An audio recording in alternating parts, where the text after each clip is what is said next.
I do this cable stuff. I just gave a lecture Okay. on, yeah, and all that stuff. Anyway, right, okay, this week, this is session 4. And after this session, this is the basic Nietzschean stuff, looking at Nietzsche and his work itself. Then in the second half, after a break, I'll be looking more at the progress of Nietzschean thought in the 20th and 21st century, the evolution and developments and where it goes in all kinds of directions. Last week, I kind of jumped ahead from Zarathustra to Twilight of the Idols and that period. And Zarathustra was written between 83 and 85, 1883 and 85. And then he had a very productive year in 88 before he had his breakdown. And that's when he produced Twilight of the Idols, Antichrist, Ecce Homo, and various books on Wagner. And then in between those two of his very major books appeared, Beyond Good and Evil and On the Genealogy of Morals, or Morality, depending on how it's translated. And generally, in the history of philosophy since Nietzsche, particularly in the analytic tradition, they're the two books that tend to be focused on, because especially in the Genealogy of Morality, Nietzsche is looking very closely at ethics, which is a standard sub-genre of philosophy, Western philosophy. And he does it in a way that's fairly meticulous and fairly disciplined. It's very rhetorical. It's full of flashes. Flashes? Did I say flashes? Rhetorical flashes? I'm not sure what I mean there. Flourishes. Anyway, yeah, something like that. Yeah, but and it's very literary, but at the same time, it has a kind of meticulous development in terms of argument. Zarathustra, most analytic philosophers leave alone because they don't know what to do with it, and that's true of quite a few continental philosophers too. But the importance of these two books in establishing Nietzsche within the Western philosophical canon is undeniable, and so I decided to leap ahead last week to see where he ended up. But this week we go back slightly. It's only a matter of about 18 months. And also forward onto his final non-publication, The Will to Power, which was not published in his lifetime. And as I mentioned before, was a collection put together by his sister, Elizabeth Forster Nietzsche, who was a fairly ardent Nazi in later life, but certainly a proto-Nazi by this phase. Virulently anti-Semitic and racist and nationalistic, and she deployed the power she had over Nietzsche, who by that point was incapable of doing pretty much anything, to organize his fragments, his notebooks, in such a way as to present a version of Nietzsche that would be acceptable at a later stage to Adolf Hitler and various Nazi intellectuals. Having said that, the Nazi intellectuals who did read Nietzsche closely in The Will to Power were very aware that he wasn't actually a Nazi, but there were certainly elements within his work that could be deployed in that way. And one of the things I'll be doing after the break is looking at the political development of Nietzsche, as well as the philosophical and cultural developments of Nietzsche. But in the meantime, The Will to Power, I mean, oddly, in some ways, she did quite a good job. It's been played around with and re-edited subsequently. But the Nat class, so-called, and Nat class, I've always heard translated as notebook, but I talked to someone who knows German, and it means leftovers, which comes to the same thing. It's all the bits and pieces he never got round to actually collecting in a specific book form. Although initially intended to have a multi-volume, a summation of his philosophical thinking called The Will to Power, which would have included, as the first book in a way, The Twilight of the Idols. He didn't last long enough to do that. So this final collection became The Will to Power. And it remains controversial from a scholarly point of view, as well as obviously from a philosophical point of view, because, you know, what do you do with someone's notebooks? What do you do with a piece of writing that the author wasn't ready to publish? It's something literary authors have to deal with a great deal too.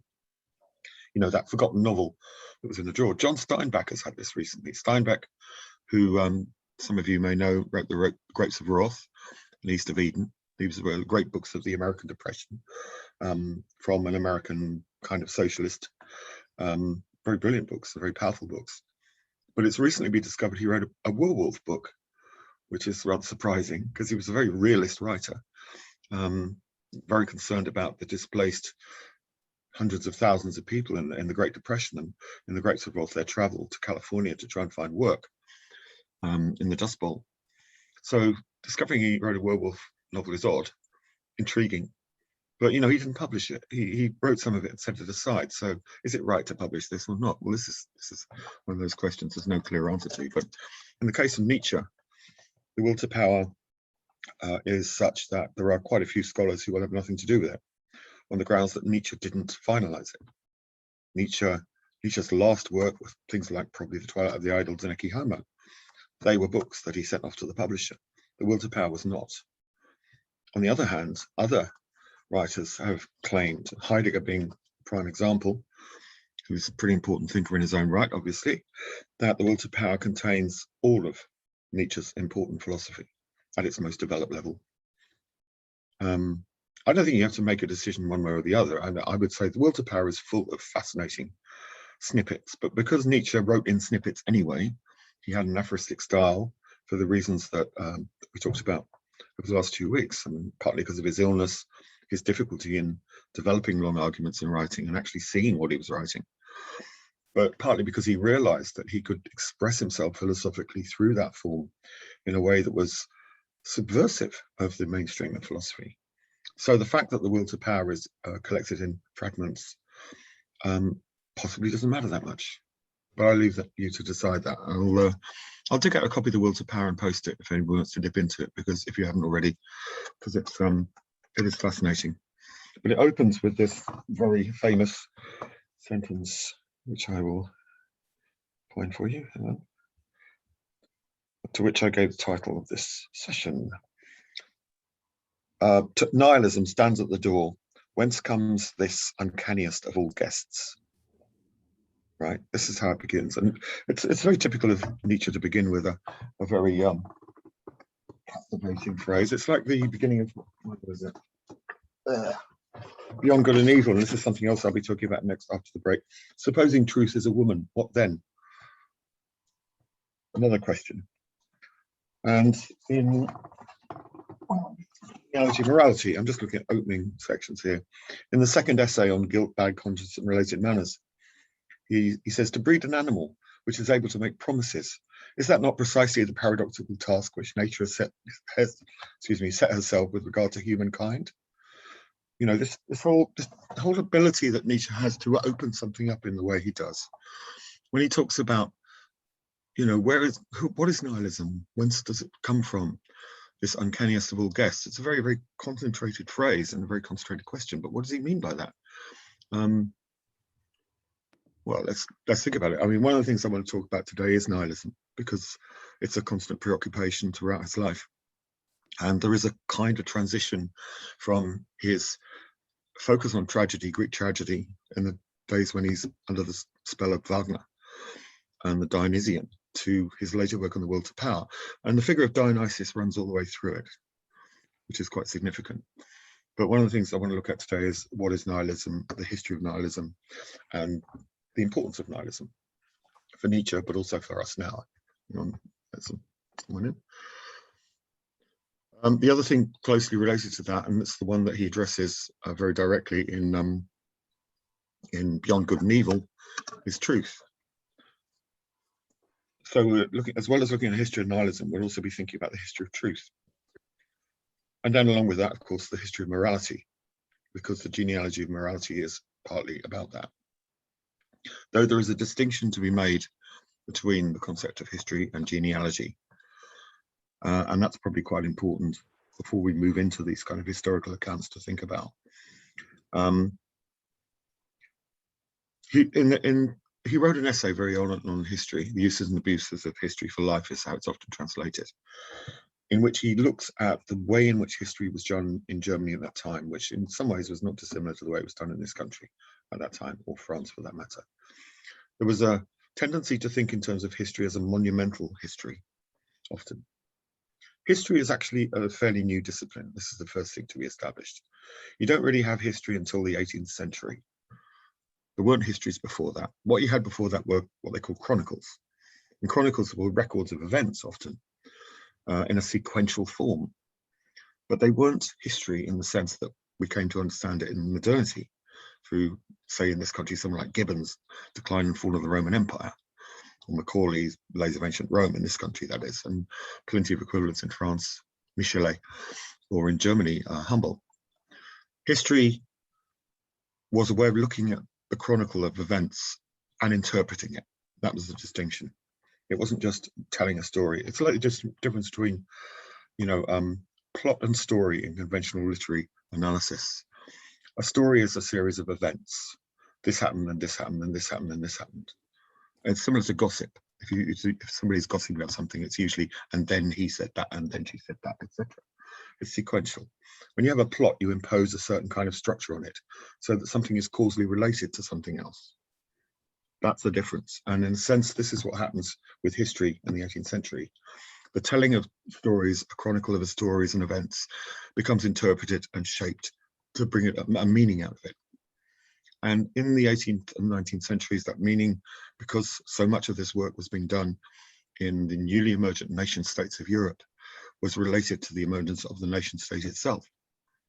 They were stories.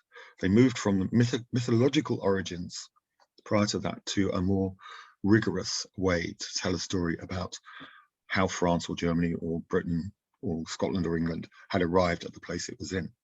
And comparisons were often made in the European context to Greece and Rome, which was seen as the pinnacle of civilization. Now, Nietzsche's view of this, what he called monumental history, was quite negative. And it was negative for reasons which make much more sense to us now than it probably did to his contemporaries. He dismissed it. This version of history fails to problematize the values that we bring to the telling of those events. That kind of history always looks at things from where we are now and looks back and judges things from that current position. And in this, it's not dissimilar to the discussion we were having last week about, what do you do if you're looking at Nietzsche and he comes out with a statement that from your point of view, you would regard as racist? How do you judge that? Do you dismiss a lot of what he says because of that, or do you try and contextualize it historically? And Nietzsche's point is that you have to, when you think about the history of anything, you have to think about the history of values itself, the evaluating process. What kind of values or constellations of value were in place when those events happened and when those stories were initially told? So rather than judging everything from your present, looking back and judging things according to your value system, what you're doing is trying to reach back and get within the evolution of the value system that is emergent at that time. So what you end up with is a genealogy, which is his preferred term for this, which is in a sense, a history of the present through looking at the evolution of values that lead up to the present. So you could have a genealogy of laughter, a genealogy of madness, which isn't so strange to us now, but certainly was at the time. We have in the background, we have people like Michel Foucault, who wrote a history of madness, very much in reflection of Nietzsche. And Foucault also was very concerned with telling, writing a history of the present as well. Foucault was, you're not supposed to be a Nietzschean, but Foucault was really a Nietzschean in so many ways, with all the flaws that brings as well. So his view of history became genealogy. Genealogy is a way of thinking about origins and descent. This is how he put it. The origins of things and the descent, how they evolve. And thinking about these two things in a kind of polar tension with each other. So when he looks at something like morality, he's not asking that kind of absolutist question of right and wrong that you find in, say, in traditional ethics. And we'll come back to that in a short while. He's looking at where that morality came from, why it was created, what were the conditions and circumstances of its origin and of its subsequent development, and what did the particular perception that the individuals engaged with this moral system had, what effect did it have on that further development and its enactment, and also what did it conceal and disguise? So this is another thing that Nietzsche's doing with genealogy. He's exposing what lies beneath the surface in a way. He's enacting a kind of critique, but not in the way that Kant does, because he's not looking for some absolute ground as such. He doesn't believe in absolute ground. And this is another aspect of Nietzsche that's important. He's very much a Heraclitean. I know some of you are familiar with the work of Heraclitus, the pre-Socratic philosopher who famously claimed you cannot step in the same river twice. Heraclitus, who argued that everything was in constant flux, that everything changes all the time, which leads to a whole strand of philosophy that really does arrive at Nietzsche in due course, but also poses lots of philosophical questions and problems about identity. Because if you adopt that point of view, how can you call anything? How can a person have a consistent personality if everything's changing constantly and so on? But that Heraclitean flux is one that Nietzsche holds with. He's a philosopher of becoming rather than a philosopher of being, in that sense. So that is connected to his genealogy too. Things change constantly, and his method is founded on that. So, right, I'll pause for a moment. Anyone want to make any comments at this stage about anything? Or shall I just continue? I'll continue. Oh, go on. Yeah. Danny's not here, is he? Because I'm expecting Danny to sort of. Yeah, I've been looking. He's not appeared. Yeah. So yeah, I mean, I don't know. I'll live for Danny a little bit, nowhere near as well. But in some ways, maybe I think of Nietzsche as perhaps more of a psychologist in some ways, and certainly in his writing. And so in some ways, he's not necessarily using reason to persuade us, but he's sometimes using lots of different forms of writing that just gets under the radar, and it's like kind of prodding at you and trying to make you feel in particular different ways, and responds in a way that artists sometimes use different forms to address things. Do you think there's anything in that? Or? Yeah, I mean, I think you're right. I mean, he blurs the distinction between the philosopher, the psychologist, and the artist in a lot of ways. I mean, you could argue that a lot of his investigations of culture and the genealogy or history of culture is, well, it's genealogical. He's looking at the way things link together, but he's posing questions about how that works, but also what is called axiological. And this Greek axia, which means value, the study of values. And all of these things exist in a state in the human consciousness which might not necessarily connect to ideas of truth or reality. That might be more a concern of philosophers as such. And so a lot of the time he's using this particular collection of methods to undermine that philosophical way of looking at things, or what might be called metaphysics. So I think you're right, yeah. I mean, yeah. And particularly, did you look at the whole idea of the master-slave thing? I don't know if you've had a chance. I have done them way back. Yeah.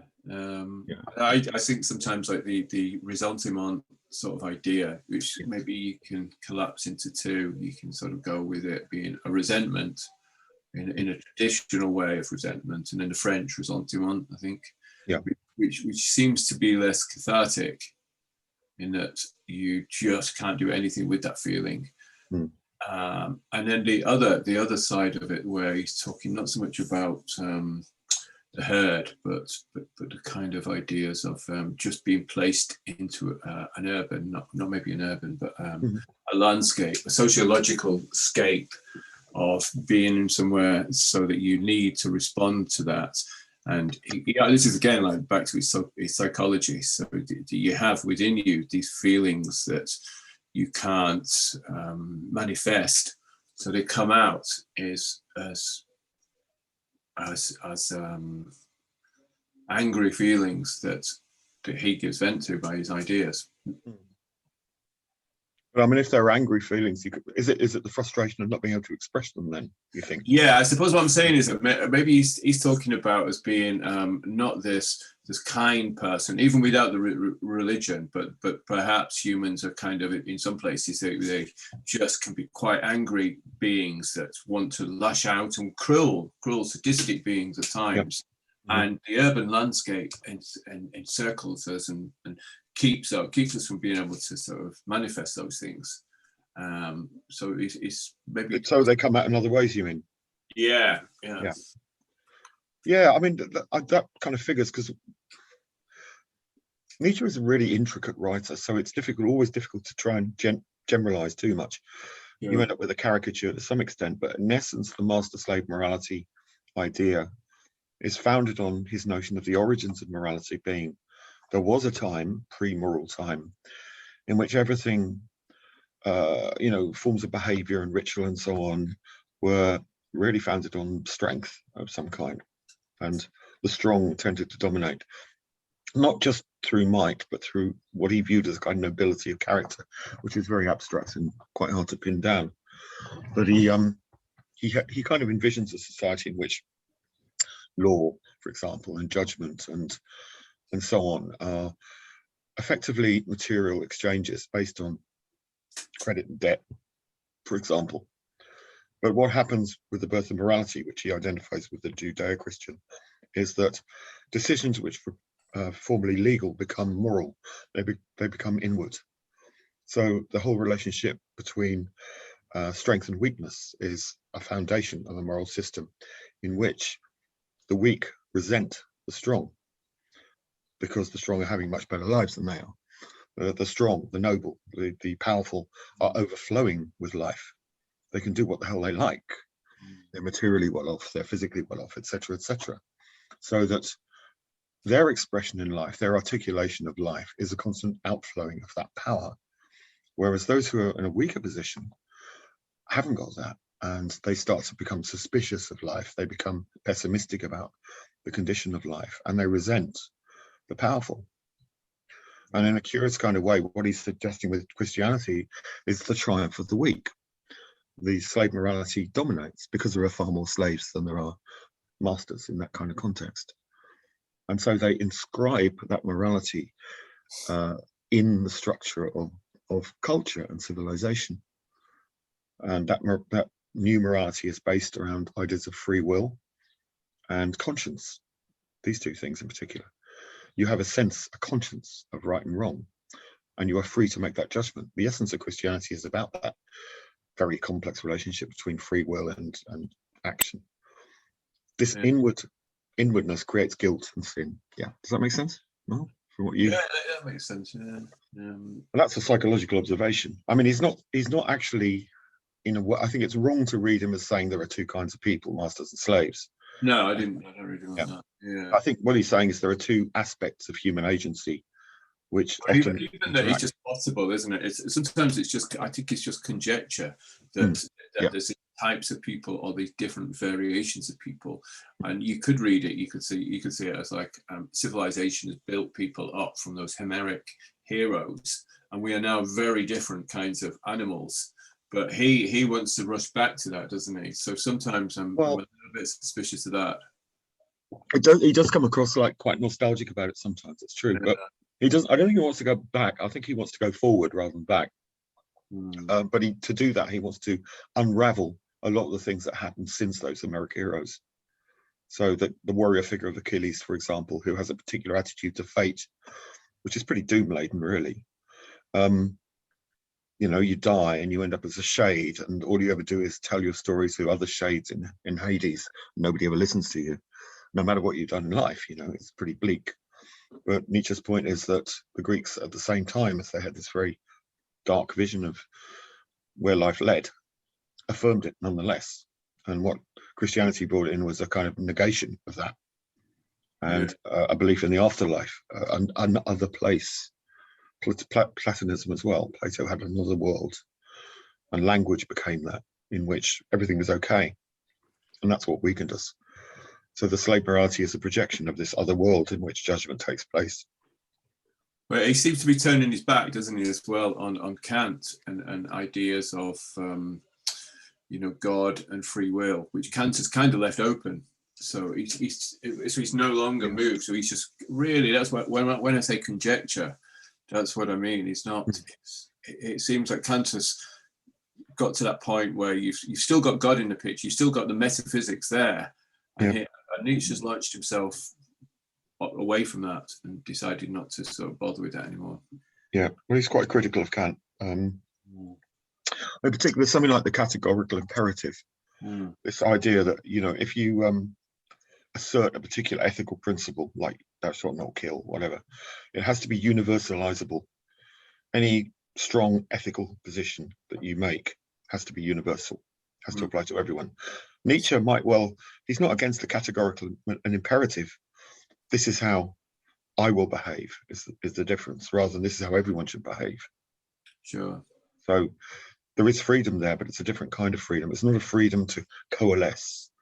He talks about these things as the higher values, and this is something else he condemns in the genealogy of morality. The higher values are, aim, unity, and truth. These are the three values that culture has aspired to since the birth of Christianity and slave morality in the West. And he wants to undermine them.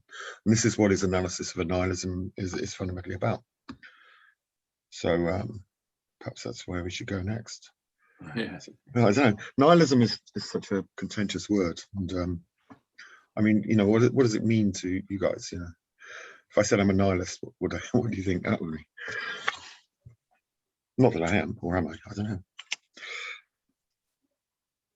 know. Nihilism usually means a sort of a belief in nothing or in nothingness. Nietzsche seems to put a more positive spin on it, as if believing in nothing is some kind of opportunity or liberation, or I'm not quite clear. But it doesn't have any pessimism attached to it. Yes, that's it. That's a good thing to say. Yeah, the pessimism. Oh, this is like nothing is a complex concept, and I'm talking to Dan about this last week because Dan's quite into Taoism and things, isn't he? And in Eastern philosophy, there hasn't been this objection to the idea of nothingness. Nothingness is something to recognize and to accept and to dissolve in, even. Whereas in the West, there's been an antipathy to nothing. And nothing has become there's a horror of the vacuum, as the phrase emerged from Aristotle. Aristotle refused to accept the void, in contrast to Epicurus and all these others who believed everything was atoms and void. He believed space was full. The idea of nothingness was abhorrent to him. This is physical nothingness, of course. But I mean, in the history of nihilism, that's a very important aspect of it. You could, in Nietzsche's view, go back to the Greeks inevitably, and he sees that a new kind of nihilism emerges with Socrates and Plato. For him, nihilism isn't about the void. And, he doesn't have that much of a problem with the void. Well, that's arguable, that's another issue. But it's about the creation of the other realm, to avoid the horror of no belief. I mean, nihilism in that sense means you have no belief in any transcendental values. There's no meaning to your life. It's the meaning of life idea that the existentialists later took up. What does my life mean? The existentialists in the caricature in France sit around in cafes with their black turtlenecks and smoke gitans and talk about sex and death and the meaning of life, or the lack of it, which they did. There's no doubt about that. And Sartre and that lot. And of course they read Nietzsche.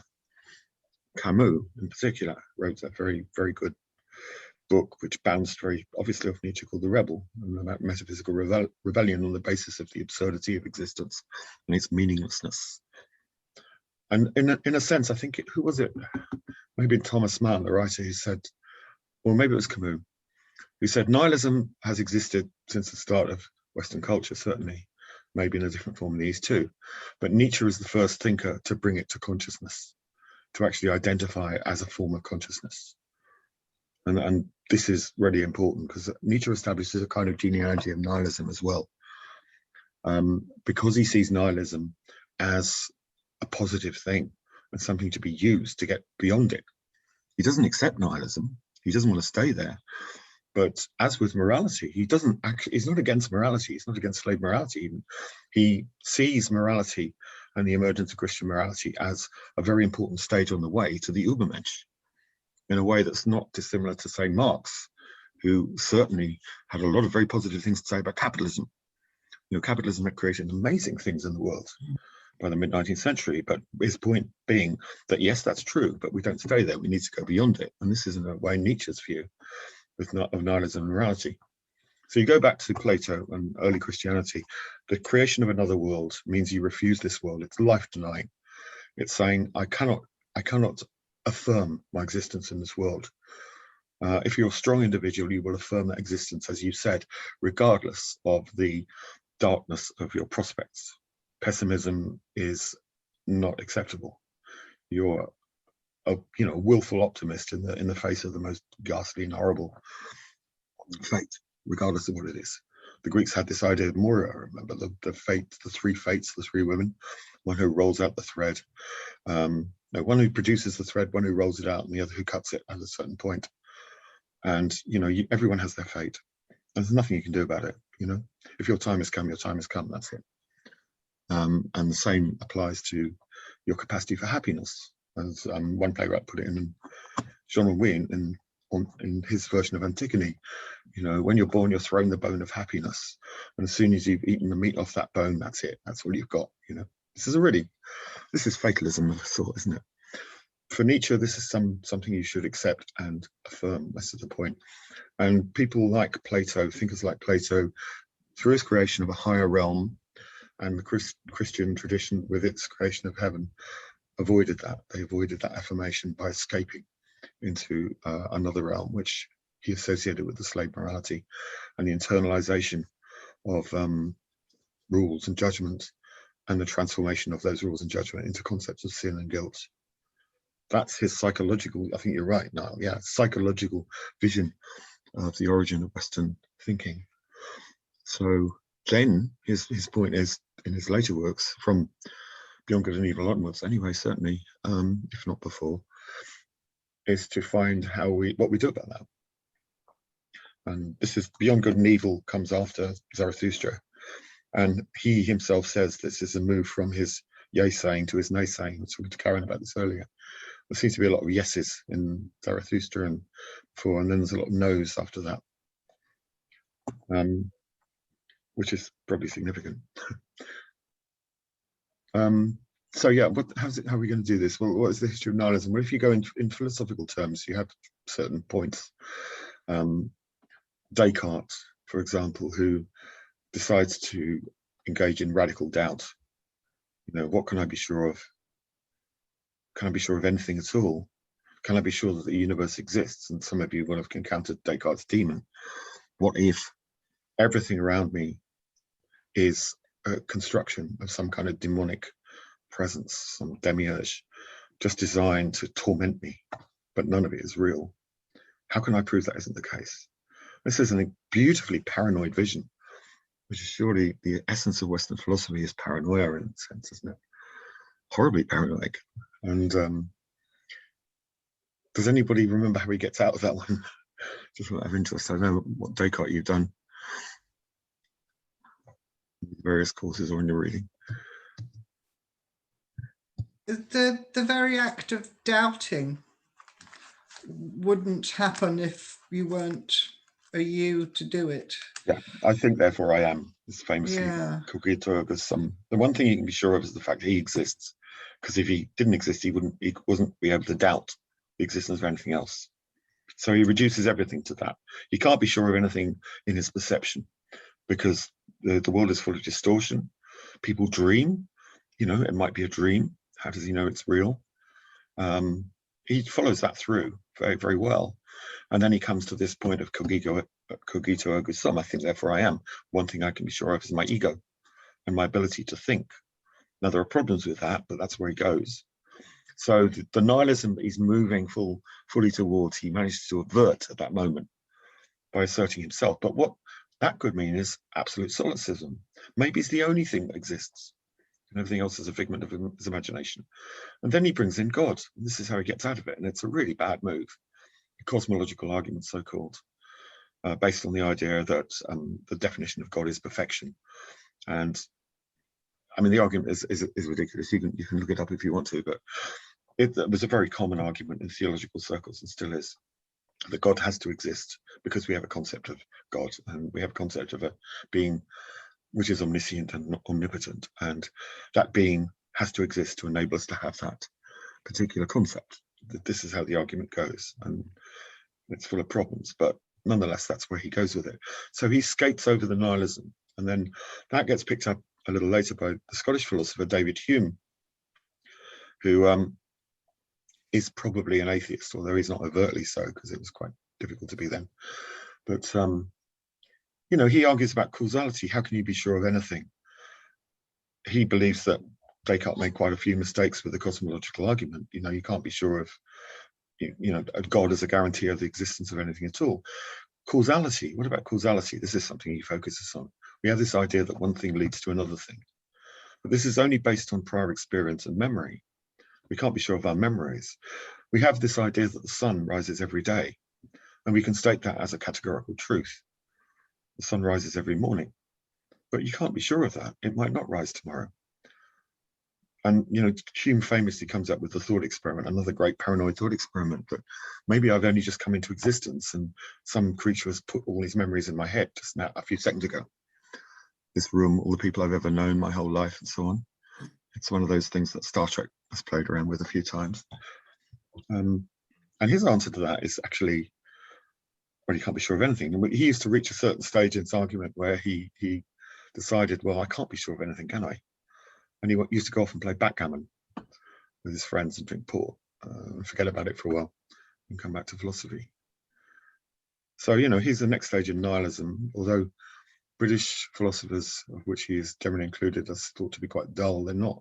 They're completely nuts. They're crazy and fascinating.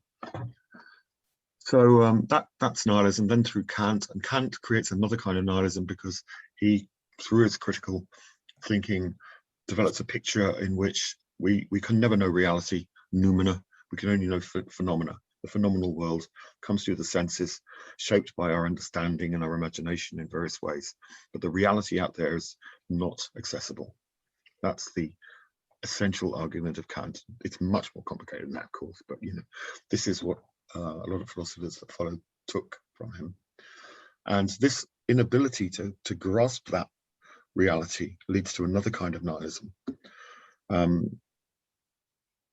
Kant never really finishes the argument and ties up all the loose ends. This is the problem.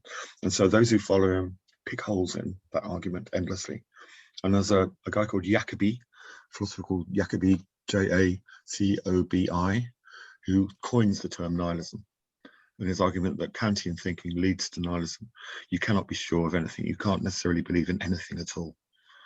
You don't know the reality of the universe around you. You don't know the reality of your own ethical decisions and judgments. All you know is the flow of phenomena. So you can have an aesthetic attitude to the world and view everything as a kind of art form that you can mold and manipulate, but that's as far as you can go. And that is viewed as nihilism. That tradition permeates Romanticism and rides through the 20th century, the 19th century, particularly in Russia, where a whole generation of Russian nihilists appear. Dostoevsky writes about them in his novel The Possessed, or sometimes called The Demons, and Turgenev also in Fathers and Sons. They're materialist nihilists in a sense. There was a school of, they were anarchists as well. It's a really driving force, nihilism in the 19th century. But when Nietzsche picks it up towards the end of the century, he's thinking of nihilism in slightly different terms.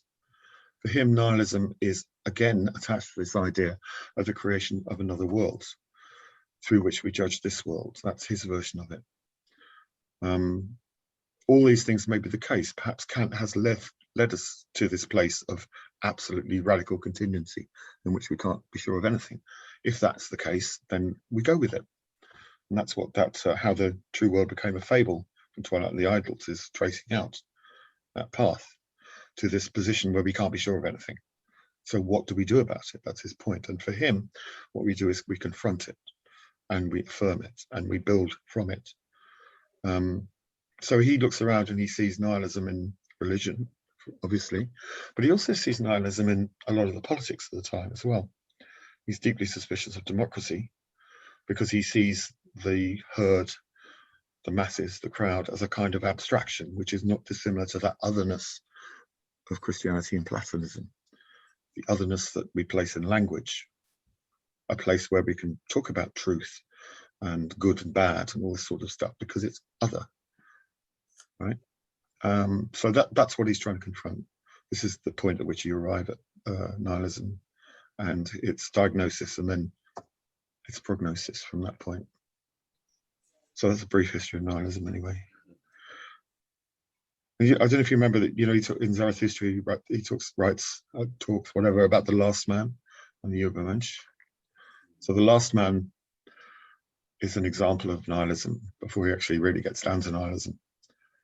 Because the other thing, of course, he introduces in On Good and Evil is the will to power, which is another Nietzschean term, which itself is quite important. Has anyone got any kind of like perceptions of the will to power or views on what that might mean?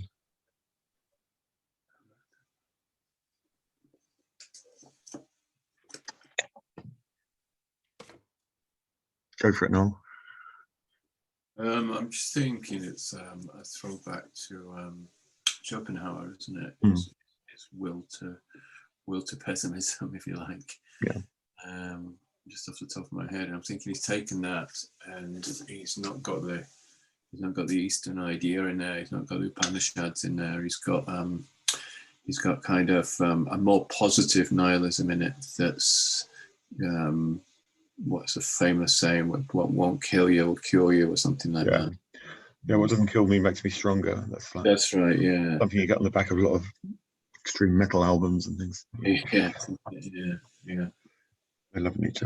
I love bits of Nietzsche. I think when he's talking about Descartes and that Cartesian stuff, in some ways now you could argue that the brain is in the vat, the brain in a vat of stuff, and that culture is the vat, and so we're surrounded by a culture. So I've done essays on that and argued it through, and I understand the moves in it philosophically, but it seems now a little bit predated.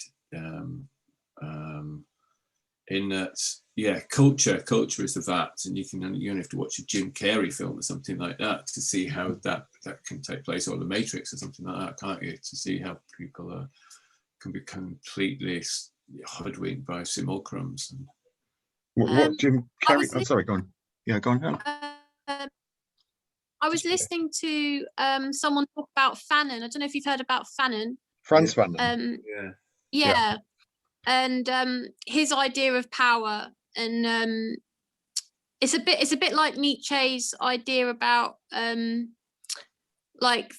actually I'm not sure. Sorry, it's a good kind connection. kind of not being oppressed by like the body being oppressed in a certain way, that it doesn't have the kind of capacity to do as it wants to do, sort of thing. And so it starts to internalize things. So it, in terms of like society and things like that, he was talking a bit about power being taking back that working together as a society, rather than giving the power to people that are oppressing those individuals. Yeah, I mean, I think you're right. Fanon draws on Nietzsche, no doubt about that. I mean, Matt knows hell of a lot more about Fanon than I do.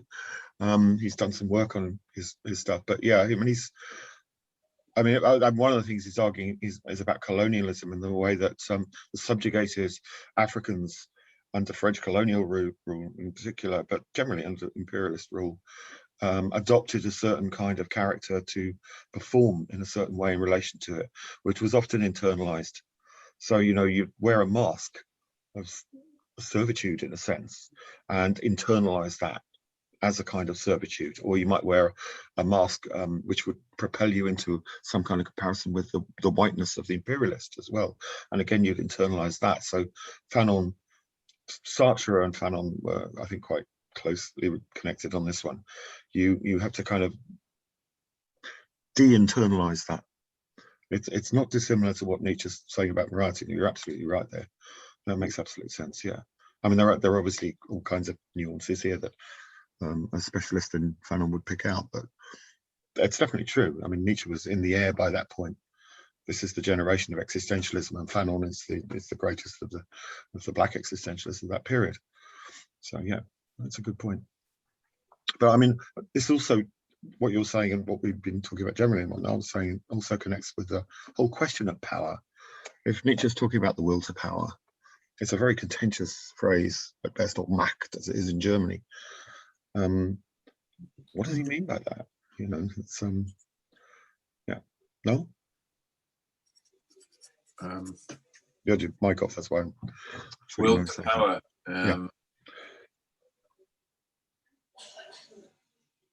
Yeah, I suppose that kind of you push yourself and you tolerate sort of weakness, you tolerate not weakness, you tolerate sort of illness, you tolerate all the misfortune that comes, and you become a better person because of it. That's one aspect of it, but I'm not sure. Yeah, I mean, there is that interpretation. And there's also, he says famously, he says this world is the will to power and nothing besides, and you yourself are the will to power and nothing besides, which is a pretty strong statement to make. So we are all the will to power in some form. I had this phrase in my head: the drive to thrive. Yeah, the drive to thrive. Yes. Yeah, I think that's part of it. But then if he says everything is the will to power, does that still work? You know, I mean, if you're talking about self-overcoming, self-overcoming's part of Nietzsche's prospects, no doubt. But would you say that's true of your washing machine as well? You know, is your washing machine driving to thrive? In terms of capitalism, that like I recently was listening to someone who had the idea that there's a limit to the amount that that capitalism can really provide for people, really, in terms of you know, there's this kind of false idea that you're kind of driving towards this sort of ideal utopia, and that can be like kind of like well, I don't know what I'm trying to say, but it's not really powerful at all. Like lots of people have like millions and millions of pounds, and they're just crumbling. They're like they just don't know how to cope. They're just it's endless. It's absolutely endless. It's just money. It doesn't, and it's kind of like I think that yeah, definitely power to people is definitely a better idea than say something like a power to kind of like capitalism or something like that. Yeah, no, that's quite important.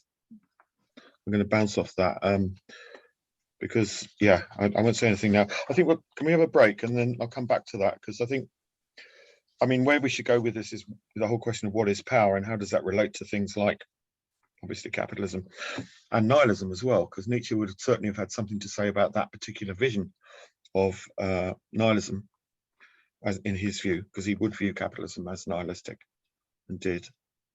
Hang on. All right, so can we have a break and come back at 5 past, guys? And then I want to talk a little bit more about power and let you talk about power and truth. And I think capitalism, maybe. Okay, all right. Back in 5 past.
Ah, Lisa.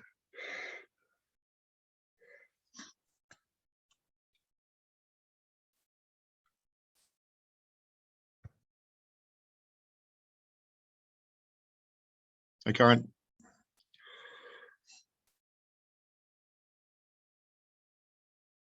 People are massing, I think.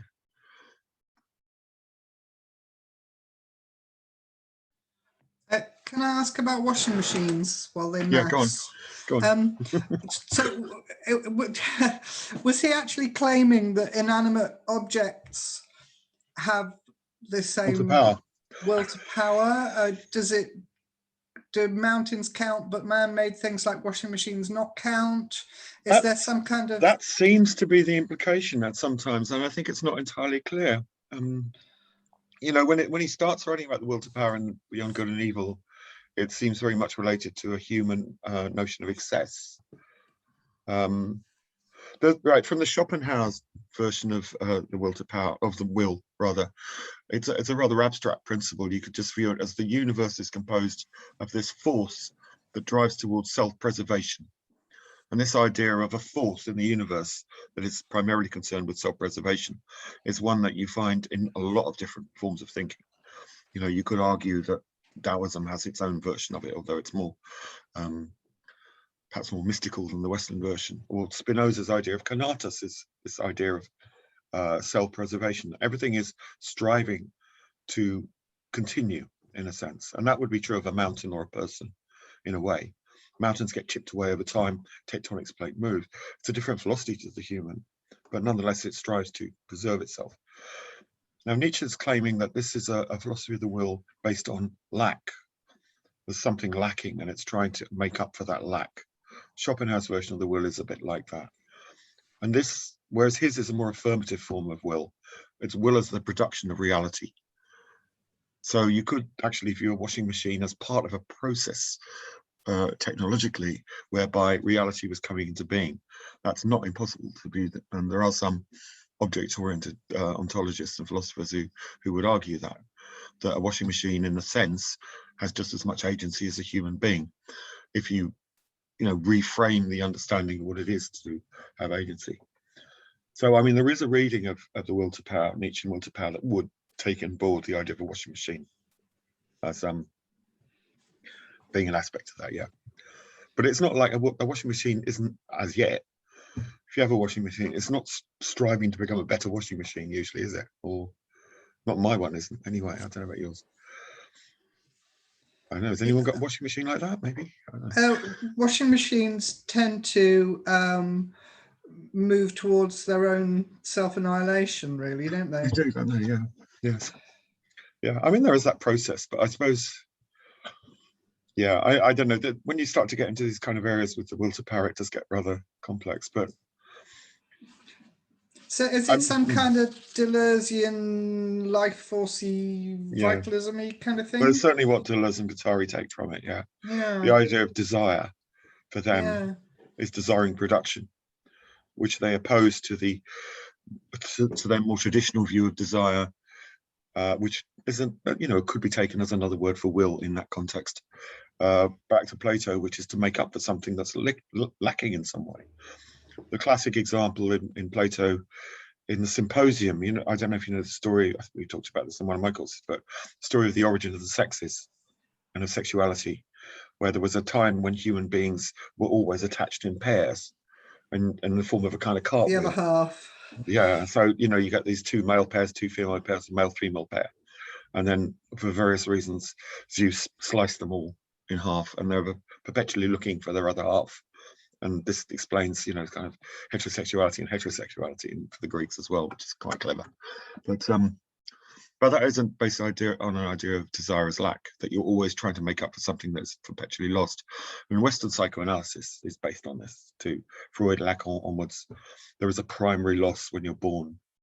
You're torn out of this omnitude, this oneness with the maternal body, thrust into a kind of isolation, loneliness, anxiety that you're always trying to make up through language, through sex, through violence, lots of different ways in which we try and make it up. And Deleuze and Guattari oppose that and say, no, desire is not about lack, it's about producing reality, effectively. So yes, that's very much what Nietzsche is suggesting here. So I think we need to probably reserve judgment on whether he is implying that washing machines are part of the will to power or not. Maybe. I mean, you know, in Spinoza's terms, that wouldn't be impossible, because matter, it depends what you think matter is. You know, does matter organize itself when human beings are actually making things? There is a kind of apparatus whereby the human, in relation to the metal, in relation to all the other elements of a washing machine and the machinery that made it, have all come together into an apparatus, which is a kind of force of production in a sense. And yes, of course, that leads to redundancy, but just as with organic life, the cycle of birth and death is absolutely essential to it. So sexual reproduction is the way of dealing with that. And in technology, we're possibly now working towards self-replicating machines. So you could view it as a force, I guess, like that. And it's connected to time. Yeah. I would, because I don't really believe that human beings end anywhere. Right. What about washing machines then? Yeah. They do. No, I mean, No, right. They don't end anywhere either. Okay. So, well, bearing that, I mean, these are ontological questions, aren't they? Yeah, maybe.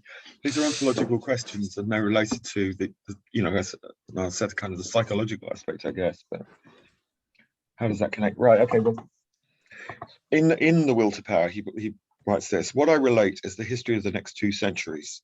I describe what is coming, what can no longer come differently, the advent of nihilism, in italics. This history can be related even now, for necessity itself is at work here. This future speaks even now in 100 signs.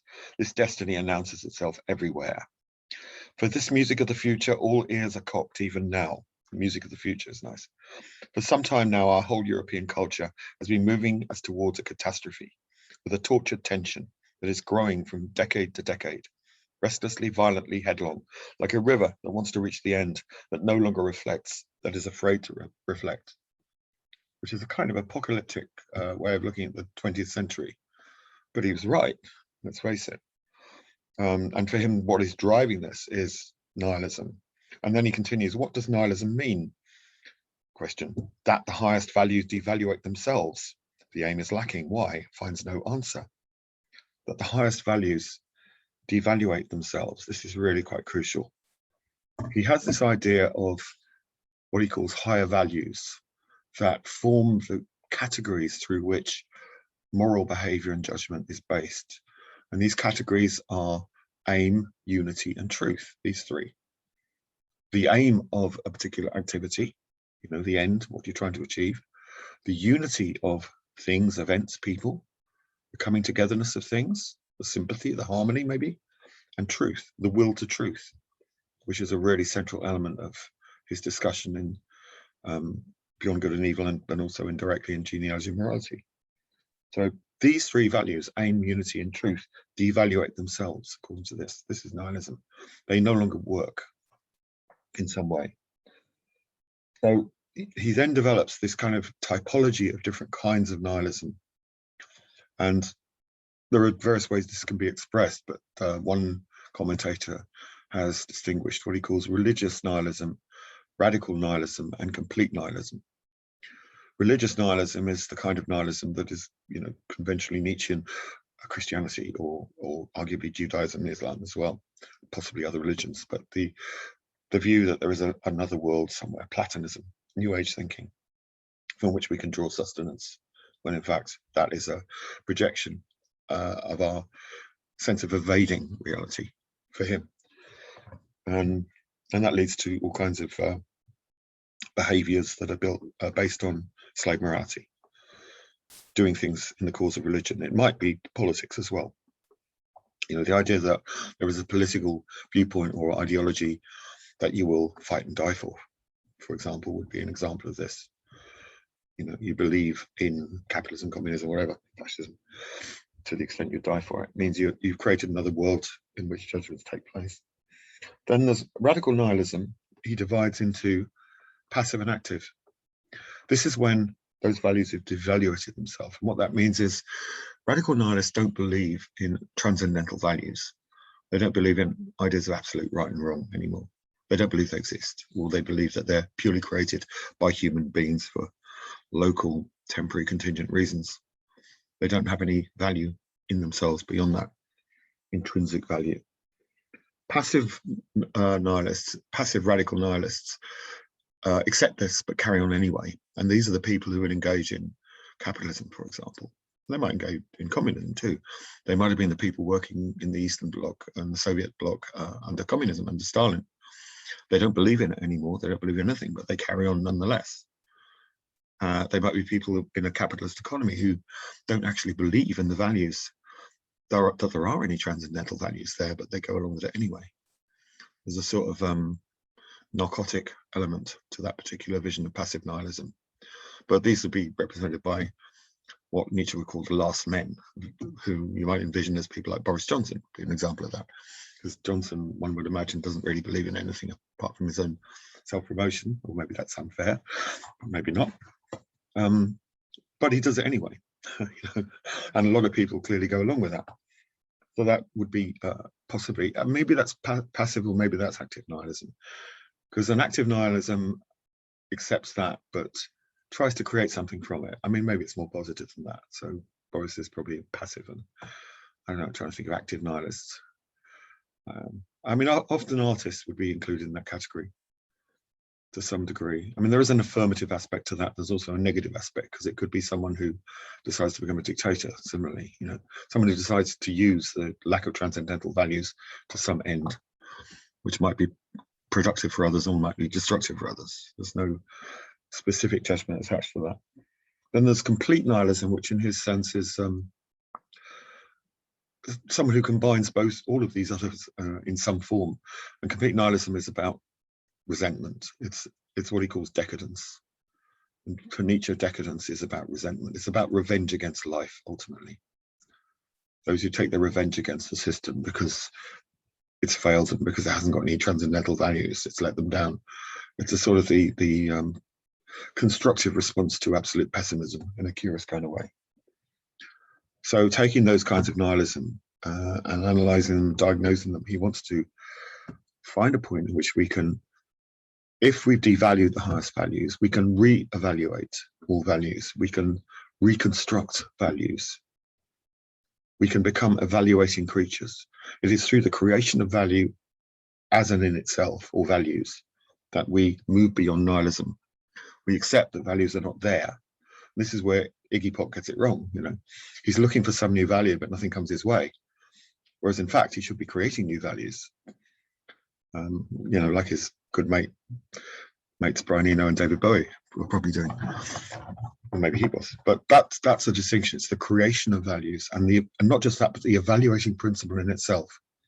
To take charge of that evaluation, to realize that you're in a world where there are no fixed values or transcendental values, where everything is a contingent.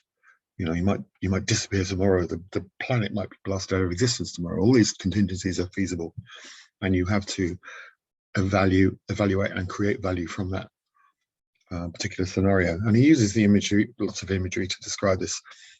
Famously, Nietzsche's New Seas, where he describes it as being like, we've left land.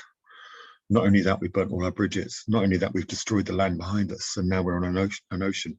And we realize that it's an infinite ocean, and these new seas that we have to explore with no boundaries, horizons, and very little chance of navigation. And, you know, what do we do with that? And for him, this is the chance to create a new cartography, and to create a kind of landscape on the sea, in effect, to reshape reality.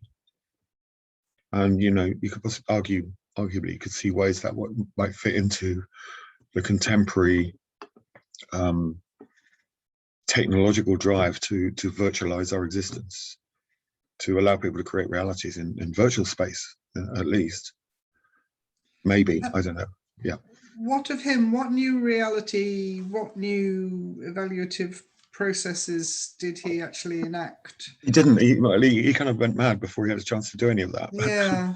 Whether he would have or not is another issue. Who knows? But Yeah. this is what is so powerful about Nietzsche, arguably, the fact that he didn't map it out. He just left it as a, you know, said, I don't know where this is going to go. You know, this revaluation, this transfiguration, this birth of the Übermensch. And so all these people who started to follow him when his health collapsed were absolutely enraptured by this vision. starting again and smashing everything up, you know. In my last lecture yesterday, because I'm at another university as well, Right. they talked about how Nietzsche, when he said God is dead, what really happened was that God just entered people's unconscious. It kind of got hidden away. And so, but, you know, and in the lecture that I was listening today, he was saying that God is the agent of change.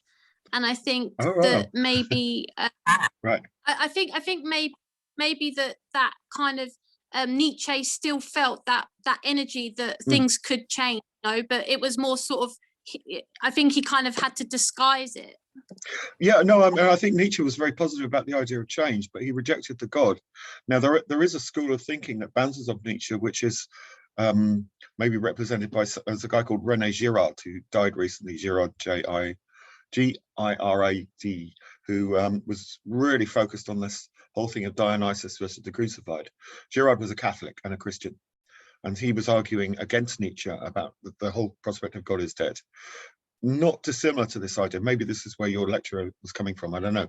But the idea that God hadn't died, but had become in some way transfigured in human consciousness. I mean, that is an argument, but I would say that's not a Nietzschean argument, but it's an argument that can be extrapolated from Nietzsche. And similarly, you could say that God didn't die, God was just smashed into a million pieces and there are bits of God everywhere. I mean, that's another version. Or the infamous Nick Land's idea that God wasn't dead and he was going to wander around with a knife trying to find him and kill him, which you find resurfaces in graphic novel The Preacher, or Preacher. I don't know if anyone's ever read or seen this. It was on Prime recently. The idea that God should have been dead but wasn't is another way of doing this. So there are quite a few different ways of taking this idea of God is dead from Nietzsche. But I mean, I think that there's probably arguably the purer version, the purely Nietzschean version would be that the image of God is dead and we killed him, but we also created God in the first place. That would be his perspective. Whereas Girard would have argued completely the opposite and said, no, God was always primary and God is not dead anyway. So, yeah, I mean, this is a theological debate, of course. And if you're of a Christian position, temperament, then you may well push that, yeah. If Nietzsche hadn't existed, would we have got there without him? Would we have created Nietzscheanism, whatever that means? Nietzsche hadn't existed, would we have had to create him? Would we have ended up creating him and in turn creating David Bowie? Yeah, well, this is, I mean, you know, of all these, these kind of big figures of that period, the hermeneutics of suspicion, so-called, figures like Marx, Nietzsche and Freud and Darwin, and, you know, arguably Ada Lovelace as well, who's like, I think, pretty important and gets forgotten a lot. But they completely transformed culture because they created a new way of looking at the world and thinking about the world.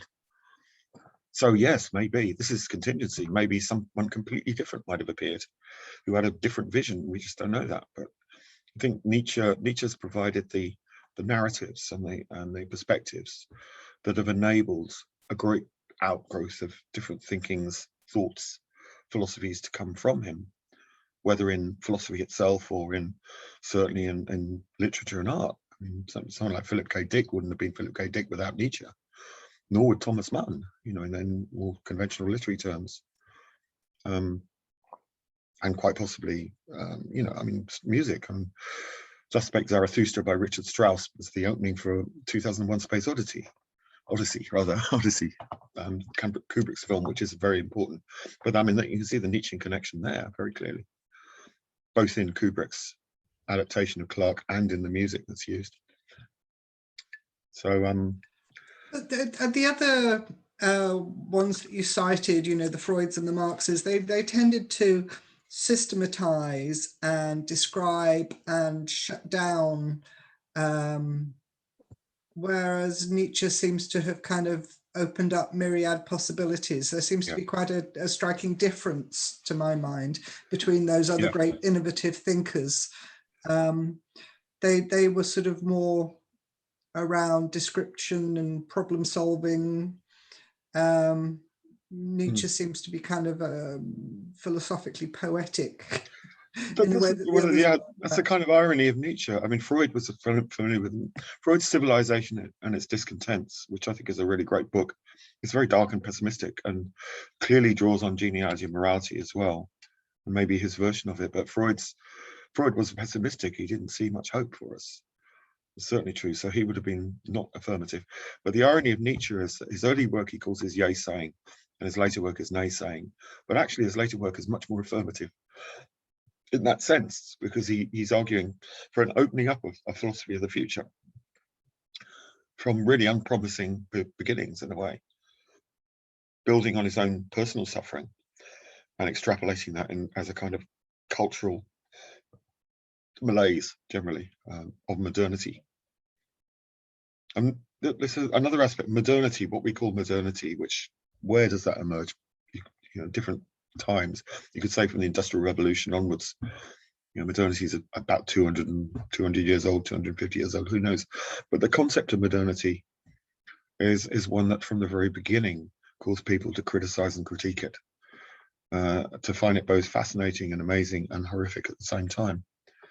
And Nietzsche, Marx and Freud all have that in common, that they diagnose modernity, and they're quite damning about a lot of aspects of it, yet at the same time excited by its vitality. Modernity has had the most amazing vitality, and it's reaching right through to where we are now. The difference is, and this is again something we'll come to after the break, because this is a very Nietzschean thing, is that Nietzsche had a concept of the future, as did Marx, as arguably did Freud. Nietzsche certainly pushes that. Now, in this age, maybe the future has died. Maybe we no longer have a future as such. We have a continuous present, as some postmodern so-called thinkers have expressed it. So to retrieve the future would be a Nietzschean project, which means creating it rather than just expecting it to come along and happen to you, which for him would be an example of passive nihilism. So would he have been post-human if he were with us well, now? yeah, I mean, Keith Ansel Pearson has written a lot about this in Viral Life, which I put up actually. He argues that, well, he's arguing, this is some years ago, he wrote this in the 90s, when the term transhuman, post-human were interchangeable. They haven't been for the last 20 years, they're different, but he argues that it's about Nietzsche and transhumanism, basically, which you could now read as posthumanism. You know, transhumanism has tended increasingly to refer to changes in, you know, adaptations of the body and mind through technology, whereas posthumanism is a different perspective on what it is to be human in the first place and our relationship with the animal and the machine. So yes, he is certainly that. Yeah, he's thinking the future, and this is the important thing about Nietzsche. You can go back to his work from the 1880s and in the 2020s and still see he's projecting into the future. He hasn't stopped, I would say. But if, you know, you said, if he hadn't existed, would we have to invent him? This is actually a very Nietzschean question, because it's about contingency, the radical contingency of our existence. I mean, you know, it could have been otherwise. Virtual history and counterfactual history is all about that. What would have happened if, say, the Nazis had occupied Britain? Is a very popular one, isn't it, in novels? What would have happened if certain important figures hadn't existed or had? Steampunk plays around with the same ideas. And they're all important in a way, because each one of those variables or virtual scenarios suggests a recreation of the reality that we have. Every point of time is a bifurcation. And this is where Deleuze and Guattari come in, who will certainly be looking at more, and their take on Nietzsche, which absorbs Freud and Marx as well, and Darwin, is very much about that idea of perpetual production. But Deleuze takes, in particular, you know, his book on Nietzsche is really interesting, but I won't summarize it now. But one of the distinctions he makes is between active and reactive nihilism. This is what he calls it. Reactive nihilism, which accepts the devaluation of all values, but just reacts to it in some way by becoming, you know, by becoming a Tory maybe, or Or it could be a radical, who knows it. I mean, there are lots of different ways of behaving in relation to this, but it means accepting there are no values and just going along with it effectively, rather than trying to create new values. Whereas active nihilist is someone who tries to create new values from this. Would active nihilism be close to like existentialism? Yeah, I mean, it could be, although Deleuze had big problems with Sartre because it's an Oedipus thing, I think. You know, he loved Sartre when he was younger and then completely rejected him. But that generation did. They rejected the existentialists.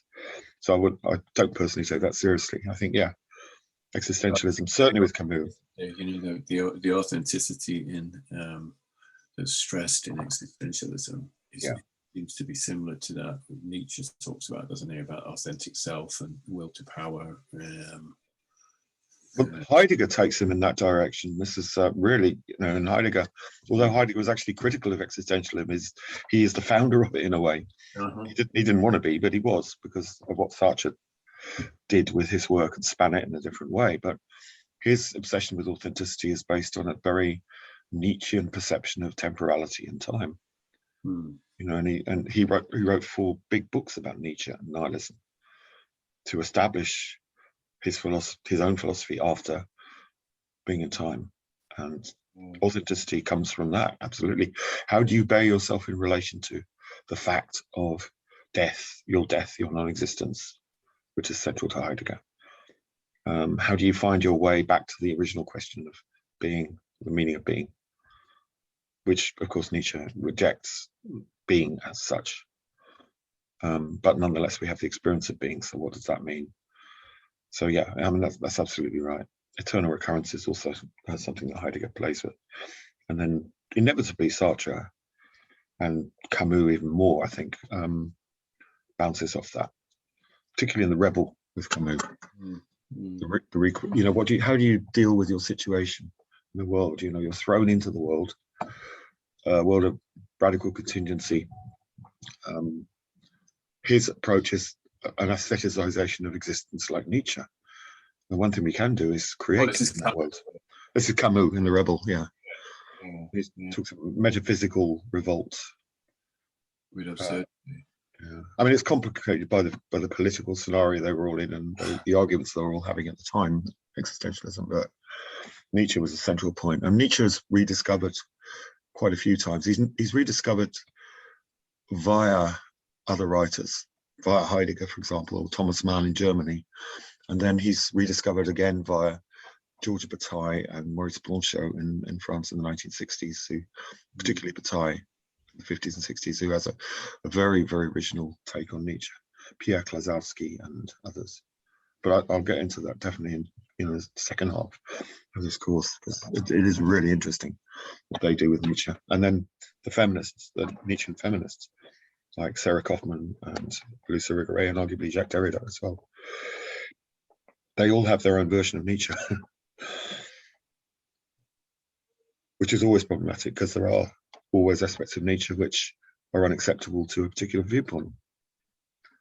But the way around that is Nietzsche provides you with ways of dismantling that which you find unacceptable in his own work and putting it to other use. There's a good question in Karen's saying now, he just branch off into so many areas. History of decay, Turan and people like Turan, yeah. What does Turan say about Nietzsche? I can't remember that. Does he write about Nietzsche? He did. I think he did his doctorate on Bergson, but earlier there's a lot of evidence he knew Nietzsche's work quite well. And I'm sure he did. Yeah. And he's who is this? Turan? Emil Turan. He's a Cioran, and he's Romanian, wasn't he? Romanian? Yeah, but he lived in Paris most of his time. Never worked. Just stayed in the student quarters in Paris. And you wrote books that sound like totally despairing, don't they? They've got great titles. A lot of aphorisms in them as well. But you know, he's an anti-natalist in a way.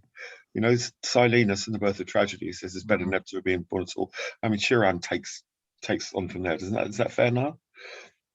To say he's an anti-nihilist? Anti-natalist? Yeah, anti-natalist, yeah. Shouldn't have been born in the first place. Yeah, he's very gloomy about it. Despite living to about 84 or something. Quite a nice life, really. He was friends with Samuel Beckett for a while, I think, wasn't he? As well? But this is Nietzsche wouldn't have adopted that, you know, because he was against that. Yeah, of course. That's what the Birth of Tragedy is about. It's about not succumbing to pessimism. It's about being affirmative in the face of it. But I think like Nietzsche, his is a positive sort of nihilism, isn't it? In a lot of ways, I think. Nietzsche. And yeah, and then when you think about people's biographies, and you think of Nietzsche and his madness and his, you know, his susceptibility to having breakdowns and things like that, and then you think of people like Emile Cioran, that's a famously insomniac. You know, I mean, I'm sure a lot of these things color people's views of you know, they get into one area looking at it, and then it really colors them in psychological ways. Well, a thinker like Nietzsche, and there aren't many thinkers like Nietzsche, but the few that exist in that form are and create a new vocabulary, a new palette. If you're an artist, think about it that way. A new set of colors, a new way of envisioning the world, and a new way of writing. So all of these people, whatever their take on Nietzsche, will have absorbed Nietzsche at some point and created their own Nietzschean divergence or perspective. I mean, you know, the things that he kind of pushed, like perspectivism, the idea that language was a kind of the prison house of language, as he called it, and the grammar of reality, the way language exists as something to contain a particular kind of reality, which can, if we let it control us, we create a creature like a Frankenstein's monster that has an effect on us. And so you have to learn how to manipulate truth and autonomy and all that so it becomes an instrument rather than something that controls you. And that idea is something that begins to dominate throughout the century, 20th century into the 21st. And that's almost like a sociological riff, isn't it, on containment in society too, and which is where Foucault gets to, I guess. Foucault certainly does, yeah. The theology of power and things. And there were early sociologists like Simmel, who was very influenced by Nietzsche, who feeds into that, and Gabriel Tarde, who was very big influence on Deleuze and Foucault as well. Yeah, I mean, Foucault receives that from all kinds of. Sorry. Why do you think that he thought that language was like a container? Not well, a prison. He called it a prison house, which is a metaphor anyway. But his idea was that the way a grammar is structured actually determines our experience of reality. So the way a language works actually colors our reality. And I mean, there are very kind of practical examples of this. I've come across them.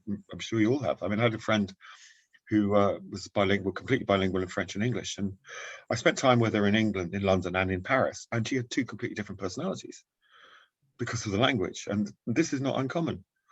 You know, language actually does determine something about your perception of reality. And she said this, that she was very outgoing and extrovert in France, but she was very introvert and quiet in London. So I don't know, I mean, that's an anecdote, and maybe it leads somewhere, maybe it doesn't, but it's an example of the way that language will determine how we perceive reality. And maybe your facility with language as well. If you're in a country where you don't speak the language, you feel very frustrated often and powerless. Do you think that it clouds over things? I mean, like, I find that when people speak, that often it kind of dominates the whole picture, really, rather than leaving room, like a kind of, you know, kind of space. Silence, who are you talking about, you mean? No, I'm just saying that sometimes I find that, like, language can be quite dominant in the sense that it kind of clouds over the kind of view that you're looking at. You know, kind of like, when I'm like looking at something, I see the whole picture. I don't just see the person and what they're saying, but sometimes when they're saying something, it feels like they're trying to impound the whole picture with their words, and it's quite scary sometimes. So does that feel like kind of interference, do you think? No, I've learned, like Nietzsche, I've learned to kind of you know, rather than being it controlling me, I've learned to kind of be able to find a way of using language so it doesn't have that much effect.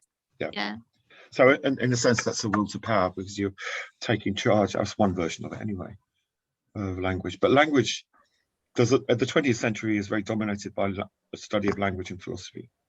I mean, it emerges from the 19th century, but it becomes central in almost all the traditions of philosophy in one form or another. And the relationship between language and truth is important. Lisa, do you want to say something? Yeah, come on. Yeah, I'm just talking about language. This might be going a bit sideways, but I have dyslexia. Mhm. So I find language is very deep. So I find that quite interesting about what Nietzsche says about language being a prison, because if you're someone that finds it hard to express yourself through language, you it's not there's not a lot of value of being able to express yourself any other way in some respects in society. Unless that value is created, maybe. Sorry? Unless that value is created. So you find, Yes. I mean, yeah, say in deaf communities, a lot of people who are now quite rebellious about the concept of having hearing, and use other forms of communication to create a new set of values around that communication, which aren't dominated by the prior language. So, I mean, I'm sure there's a lot philosophically that you could pursue in that. But yeah, I mean, I think that's absolutely right, yeah. And there's another thing within language, which is very concerned with, this, whether truth it adheres in language or whether truth is external to language. This is something that philosophers have been puzzled about from the very beginning. But the will to truth, we haven't talked about. I mean, truth, you know, what is truth? It's like this big question.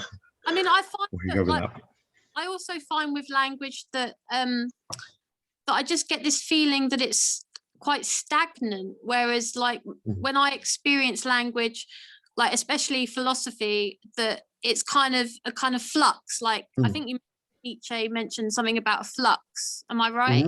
Yeah. So it's kind of like changes.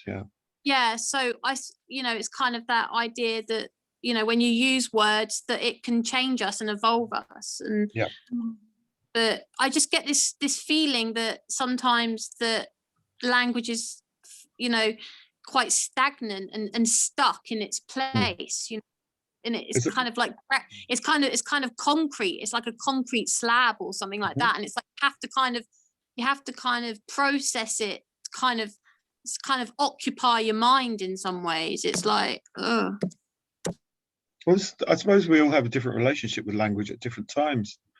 So it might be something that paralyzes. It might be something that liberates at other times. I'm just thinking, is it Derrida's got a term called différance, isn't it? The sort of slipping signifier thing. Yeah.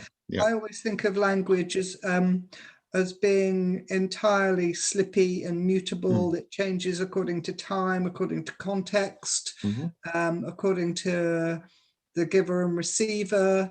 I think of language as being partly about the written or spoken word, but also about things like gesture, intonation. So I think of it as being kind of rich and jelly-like, rather than your version, Helen, of something that's quite concrete. I think that the whole sort of post-war philosophy, critical theory thing has been centered around ideas about language, hasn't it, really? Yeah. But then you have different kinds of discourse. Dawn, did you want to say something? Yeah, isn't language different in the different ways we use it?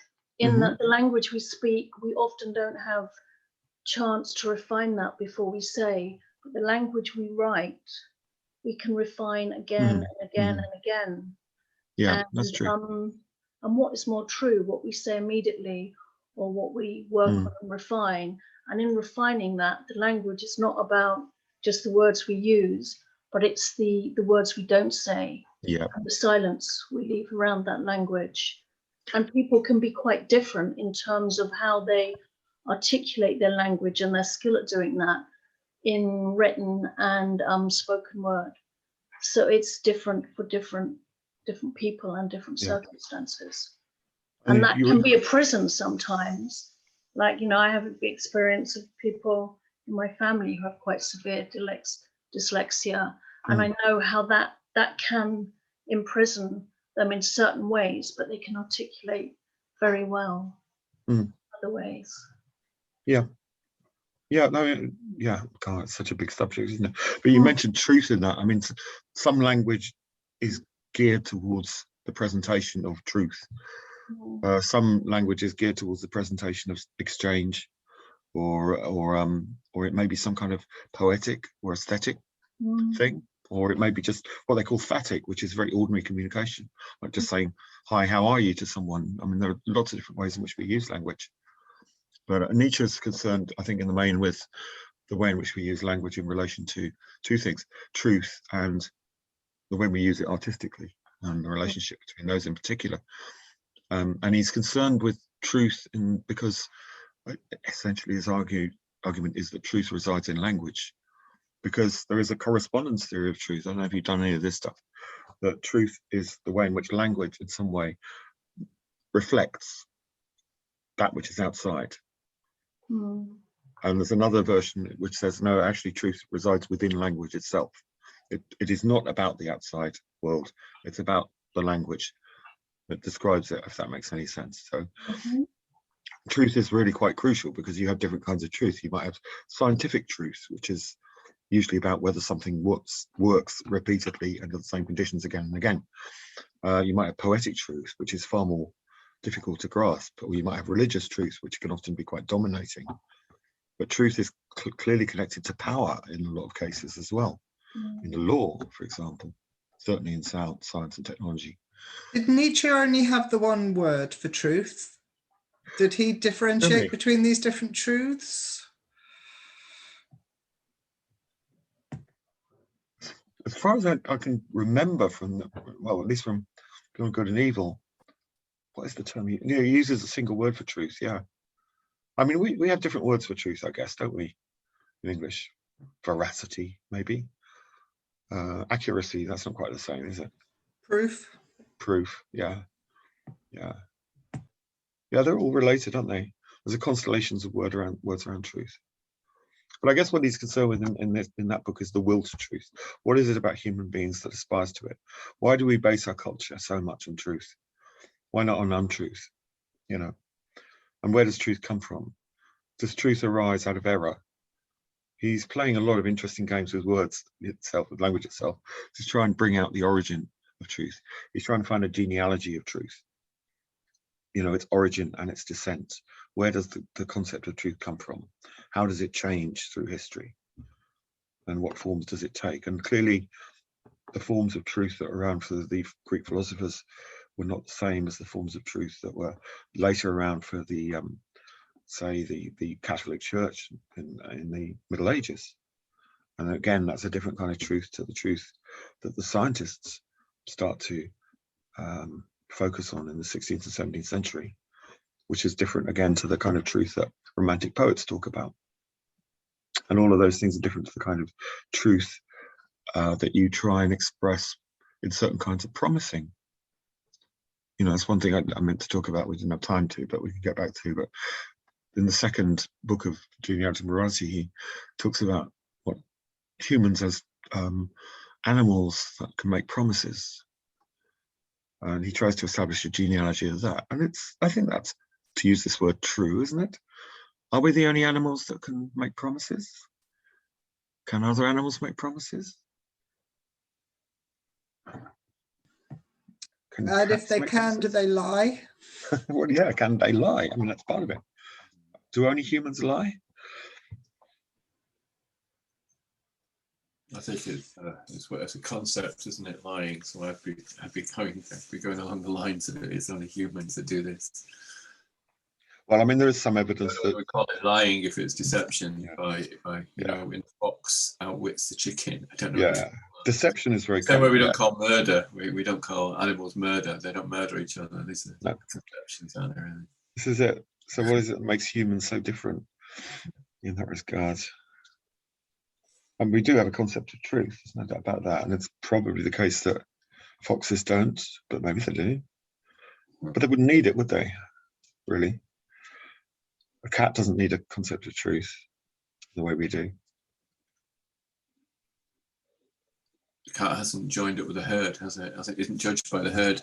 So, what about cows? They have herds. I mean, yeah.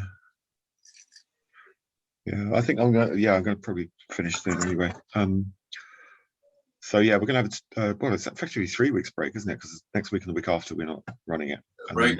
then, yeah, and then 3 weeks today, and I can't like me remember what date that is. Find it. Let's see if I can find it. Where are we? But anyway, what I'm going to do is I'm going to put up some Nietzschean or post-Nietzschean texts for people to look at. So what's that? The 3rd, 2nd, 9th. So we're looking at the 16th. I think that's right, isn't it? That's the next one. Yeah. Yeah, 16th is what's on your course description. With let's have a look. I remember what I was going to do.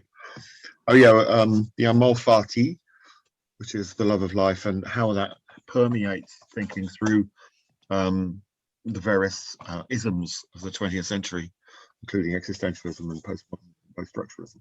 So basically it's tracing certain Nietzschean concepts and conceptualizations through other thinkers, artists, writers, and so forth in the century. And the second one is What is Truth as a Woman? What Then? Which is building on that opening to Beyond Good and Evil and looking specifically at issues of gender and feminism and sexuality as it comes out of Nietzsche, which is often seen as ironic because Nietzsche is often written off as a misogynist, and there are some things in his work that certainly look that way and other things that certainly don't.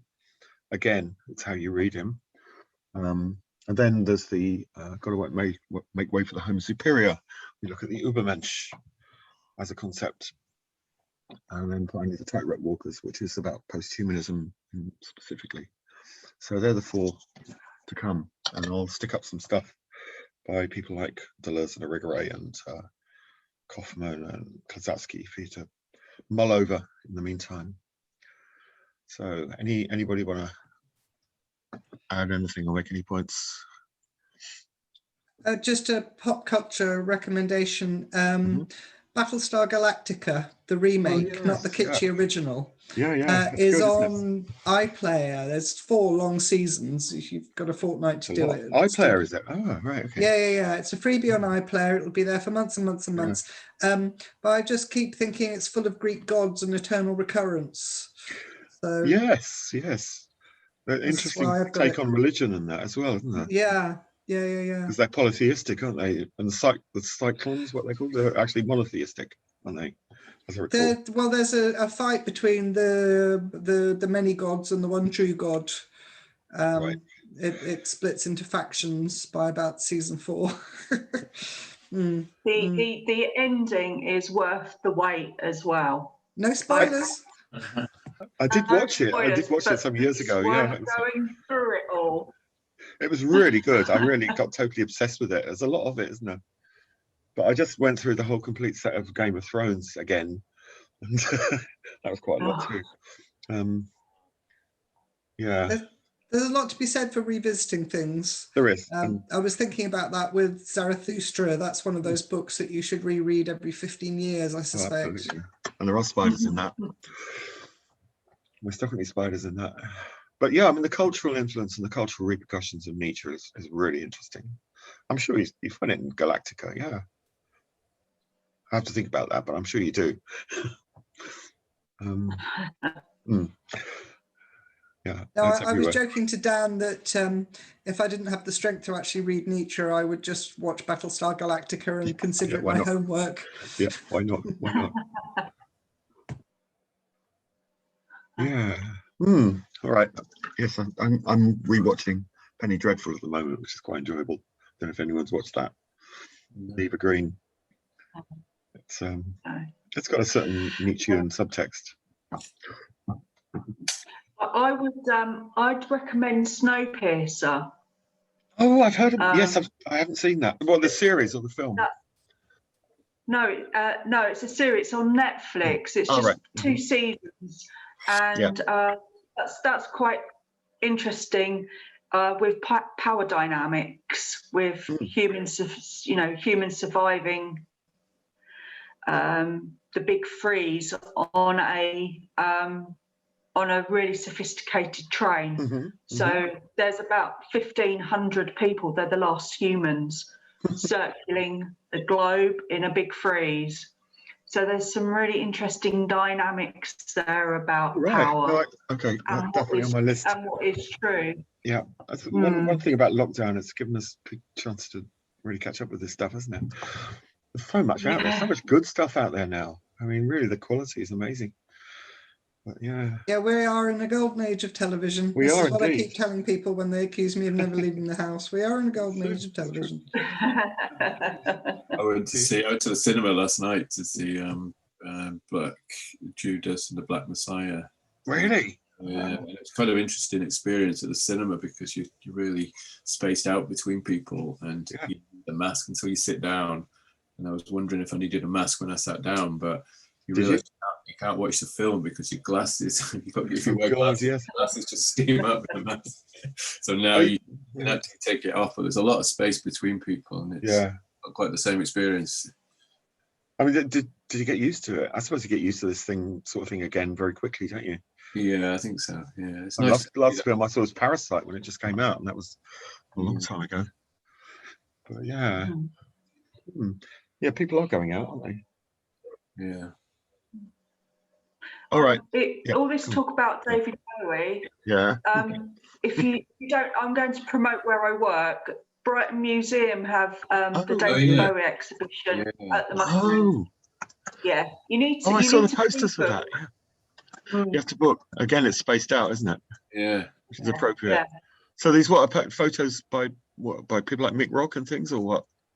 No, it's photos from one of his very good friends, Jeff McCormack. Oh, Jeff McCormack, right? Okay, yeah. Yeah, 1973 to 1976. Wow. And they are mostly never seen before images, and a lot of them are behind the scenes. Yeah. So that's definitely on. Yeah, definitely. Dan was saying he saw Ziggy Stardust at the Brighton Dome in 1972, apparently, which is quite something. That was when Bo was trying it out, wasn't it? Not a long time ago. So yeah, there'll be reference to David Bowie and Lou Reed and so on. Undoubtedly, the Homo Superior. I actually like that. Peter Noon, Herman and the Hermits. I mean, it's just so absurd, isn't it? It's that kind of jauntiness of it all. Yeah. He clearly hasn't got a clue what he's singing about. No. Anyway, right. I'm gonna leave you. But thank you very much, guys. I'll see you in a few weeks. Yes, thank you. Enjoy your time off, everybody. See you in a few weeks. Au revoir. Thank you. Bye. Shall I just end it, or do you want to talk, or what? Well, you can find each other anyway, can't you? Thank you. Right.